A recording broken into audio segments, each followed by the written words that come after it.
This presentation of 5 different conceptions of social class comes from my notes on an oral lecture delivered by my former professor and colleague, Dr. Bill Phelan, in a graduate seminar class titled Working Class Culture and Critical Pedagogy.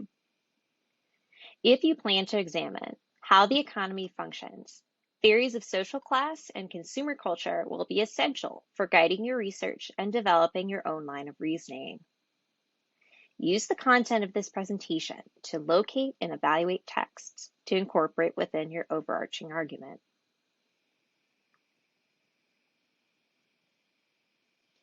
Phelan's lecture touches upon 5 different conceptions or theories of social class. This is not to say these are the only theories or conceptions worth studying. However, they reveal aspects of how the economy functions in the creation of a class system. You will notice that as you read de Graaf's essay, these theories seem to be glossed over or entirely left out. As you begin to research and understand the economy as a system, you will likely find that de Graaf's choice to skirt past these theories is somewhat problematic. The subsequent slides define and expand upon the gradational, Marxist, and other theoretical principles posited by Weber, Bourdieu, and Gouldner. We'll begin by looking at the gradational approach. In the gradational framework, the concept of class is simply differences of position in social class. You can imagine it as rungs on a ladder.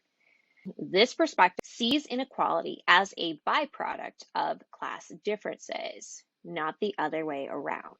There are qualifications to this view. You can rise from class to class.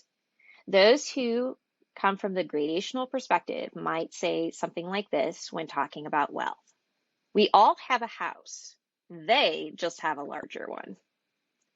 This perspective acknowledges difference of class, but they argue that differences of class are just divisions, not a system.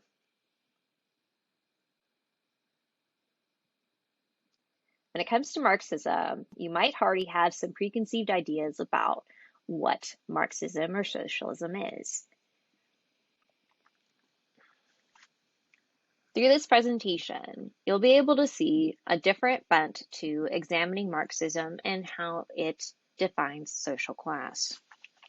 Karl Marx says very little about class and class systems, according to Phelan. The focus is people.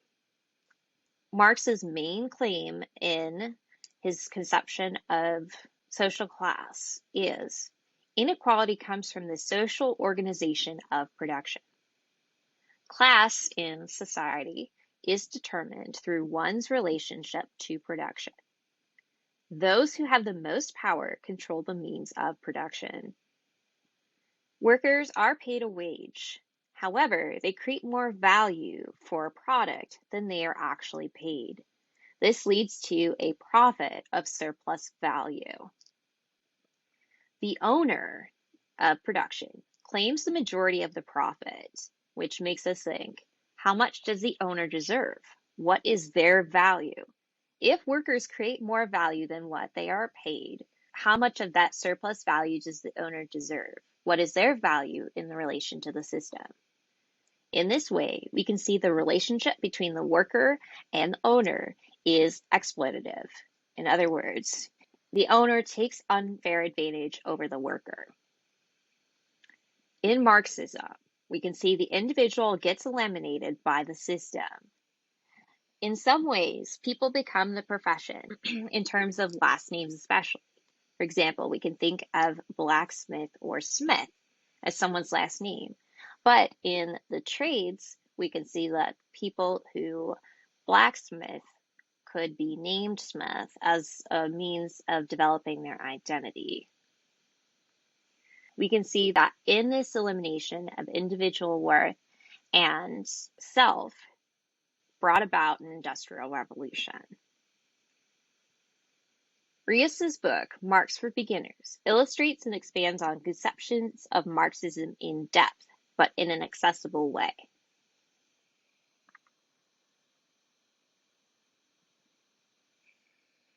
When it comes to Weber, we can see that there is an application of Marxism and the theory.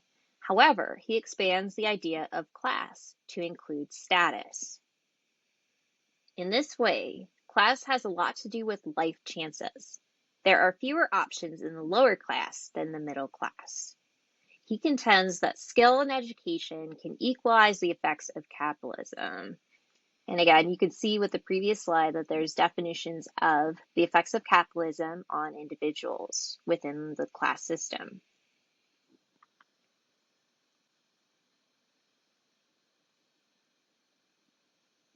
When it comes to Bourdieu, he believes that everything we do is aimed at material or symbolic profit. So we can think of material profit as that surplus of value in material goods, and symbolic profit being that of there's a surplus of metaphoric or symbolic value. For example, the church, and we can even think of not necessarily the Catholic Church, the Protestant Church, etc., but churches in general have a monopoly on a supreme being or beings. So everything that the church does has material and symbolic profit. You can think about this in relationship to the church, parishioners, the greater economy, and so forth. Bourdieu also agrees that status is an important part of class. We can see that Weber's theory is represented here. The element of social worth is an important part of social class. Bourdieu also defines a critical conception of habitus. This is a set of common conditions within any given class that produces similar lived experience. We can see how the concept of habitus relates to the way that the economy functions in social situations. As we turn our attention to Gouldner's conception of social class, we can see that he applies Bourdieu's conception of cultural capital to define how people use it. Gouldner believes that people may not own the capital, but it can equalize the relationship to the ownership of the means of production. Some examples of this include Madonna, Michael Jordan, and Oprah Winfrey, who have built up a lot of cultural capital. In everyday middle-class life, people with technical skills and intellectuals can command some type of cultural capital, which offers insulation from class systems, production, and so forth. Those who have technical skills and intellectuals can include people like movie critics, IT workers, and so on. There's also discussion of the antagonistic relationship with workers and professionals in comparison to that of workers and owners. Gouldner would posit that the relationship with workers and professionals, when it's antagonistic, is worse than that of workers and owners, since professionals are still workers, not necessarily owners. Now let's focus on de Graaf's essay and major paper assignment 2. Your essay should present competing definitions of how your chosen tool or system functions in society. You will develop your own line of reasoning and thesis based on the analysis of your secondary research and de Graaf's essay. In this way, your argument of definition will respond to de Graaf's argument. If you choose to write about de Graaf's subject for your essay, you should conduct secondary research to discover your own line of reasoning. You can see some prompts for this on the left. De Graaf's claims point toward definitions of how the economy works on us. In other words, we can see things like the wealth gap and other claims about the environment and other elements of the economy. You can also see discussion of the intentions behind the creation of economy. What you should do now is use research questions and search terms to find what is left out or what's not there in de Graaf's line of reasoning or thesis. Consider, for example, how a structural view of economic class, gradational, presents one competing definition of how the economy defines social class in society, how it works on people and our culture. Here's a brief reference in MLA to cite the work offered in this presentation. Please post general questions about this information to our general forum. For specific questions about your work, please contact me directly.